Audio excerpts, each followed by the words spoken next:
ஆம், என கண்பான தேவனுடைய பிள்ளைகளே, நமக்கு தீங்குகள், தீமைகள், ஏழ்மை நிலை, உபத்திரவம், பாடுகள், தரித்திரம் இல்லாத ஒரு சூழ்நிலை எல்லாம் சில நாட்கள் நாம் சந்திக்கிறோம். பல நேரங்களிலே அவைகளுக்கூடாய் நாம் கடந்து செல்லுகிறோம். ஆனால் அவர் சொல்லுகிற அந்த வசனம் சொல்லுகிறது மனரம்மியம். மனரம்மியம்.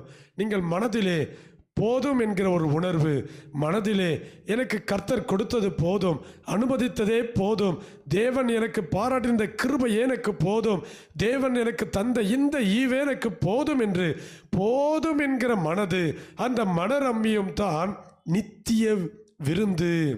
பிலிப்பியர் 4:11 அப்போஸ்தலனாகிய பவுல் இந்த வார்த்தையை சொல்லுகிறார். என் குறைச்சலினால் நான் இப்படி சொல்லுகிறதில்லை. என் குறைச்சலினால், அவருக்கு பல குறைவுகள் இருந்தது, என் குறைச்சலினால் நான் இப்படி சொல்லுகிறதில்லை. ஏனெனில் நான் எந்த நிலைமையில் இருந்தாலும் மனரம்மியமாயிருக்க கற்றுக்கொண்டேன்.